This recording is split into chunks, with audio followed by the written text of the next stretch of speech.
Welcome everyone, my name is Ehud from the Weizmann Institute, and this is Nathaniel Lindner from the Technion.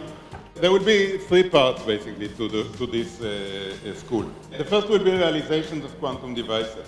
The second will be concepts of quantum information theory and how eventually, in hopefully the reasonably near future, they will be put to use in a quantum computer. And the third facet will be our understanding of quantum many-body systems, mostly in the context of condensed matter physics, but not necessarily. How are they affected by tools which are developed for quantum information theory? Now, this approach has a very big advantage in that photons, as you might know, are very weakly interacting particles, and given the proper environment, they would also interact very weakly with their environment. And that basically implies that their decoherence rate, the decoherence rate of photonic qubits, could become very, very small.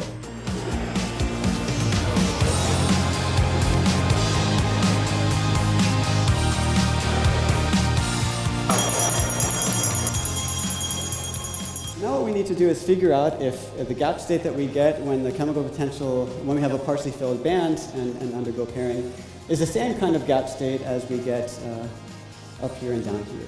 And if I go all the way to the destructive regime, then the only TC available is zero temperature TC, a delta function at zero.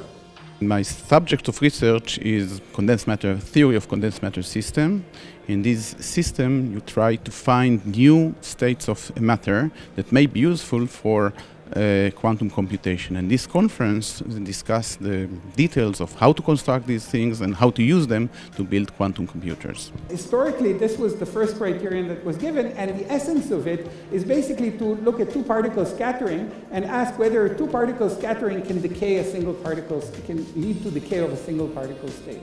The A1 dagger evolves like the first column of this unitary, whereas A2 dagger evolves like the second column. It is really heartening to see so many students from the world and from Israel coming here to learn about these topics, especially at this crucial time where so many resources are directed towards developing quantum devices and quantum computing. And it's clear that the school will contribute to the enthusiasm of the students in this field. I can look at this syndrome and I can make a pretty good guess that the error that happened was in between these two syndromes that flipped. I don't have a Hamiltonian whose eigenspectrum I should analyze.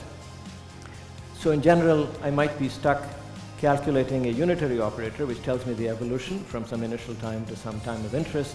The whole world is abuzz about quantum science and technology, and quantum science and technology is also flourishing in Israel, and I think this is one evidence for this growth of this area. I think the synergy between theorist and experimentalist is unique to this area, and I think this school has been particularly successful. This double defect, so we have electrons sitting mostly on the vacancy, and they're aligned such that they have a spin 1. There's no proof that we'll never discover some sneaky path by which classical computers could, with polynomial overhead, simulate quantum computers. The intellectual challenge of really understanding what measurement is in quantum mechanics, what correlations are, and how to connect between mathematics and reality has now come to a very interesting development. It seems to have an applicative side, and that's what's really exciting about this subject.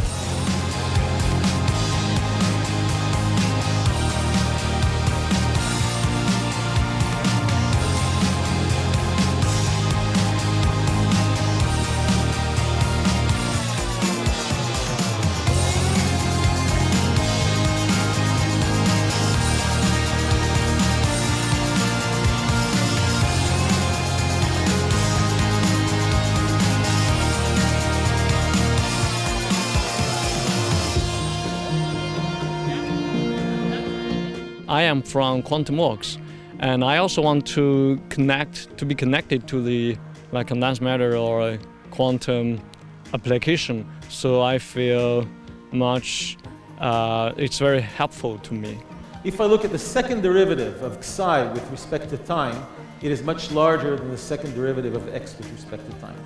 What we like to do is to scale any of these systems to millions or tens of millions of qubits and really good error rates, such that we can do error correction and then have a fault-tolerant quantum computer and run applications there, right? Actually, today, the quantum computation, it's not really a science fiction. So we learned from these sessions that it becomes real every day.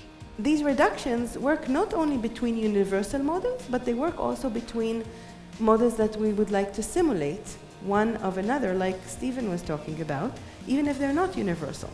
As a result, the quantum dot that we have here is composed of 10 to the 5th atoms, and as a result, the oscillator strengths for optical transition are much stronger than a single atom. I really hope they do this school many more times in the future. The beautiful atmosphere and the wonderful teachers were definitely great. I also made many wonderful connections with other students from other countries. The post-selection give us kind of quantum state going backward in time, and we should consider them on equal footing. That is the lump element assumption, meaning that the inductive part or the potential part happen in some spatially separate part of the circuit than the other, such that we can ignore the spatial extent.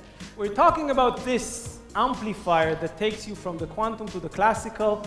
What can it be? What can it not be? And how to make it better. So this is what it does during the cycle. So it kind of goes down and then back again.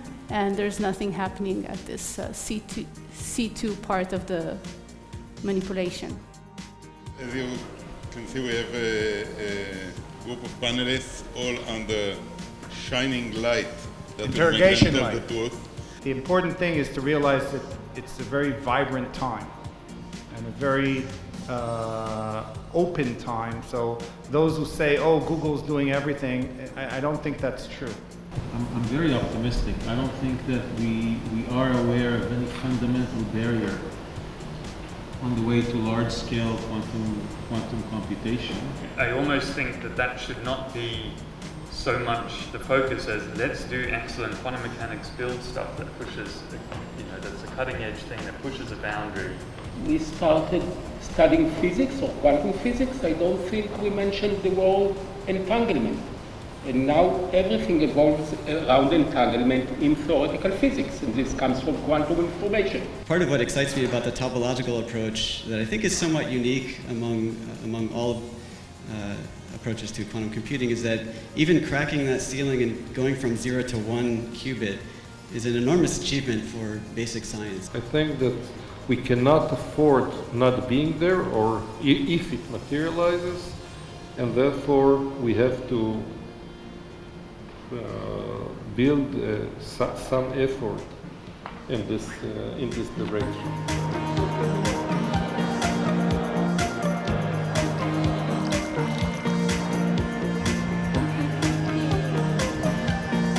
The goal of the school was to bring together the Israeli quantum community, which includes theoretical and experimental physicists and chemists, computer scientists and engineers.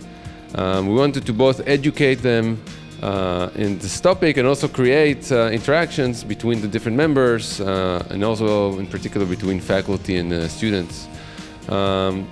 We took great care to include a large spectrum of topics which range from realizations of quantum computing and other quantum technologies, and also the theory of quantum computing, as well as the interface between quantum information theory and the theory of many-body physics. We had the fortunate coincidence of the school starting together with the leakage about the Google quantum supremacy experiment. Since the experiment was only partially leaked, it added a little bit of a mysterious aspect to the school. We were happy to have two of the co-authors present. They were not able to talk about the experiment, so we had to teach them the famous Israeli expression according to foreign sources and explain to them how they can use this expression in order to tell us things they were not allowed to tell. Overall, the school, we believe, was a great success. And we'll be happy to see a sequel to that school, hopefully organized by someone else. And with us sitting at the audience as observers.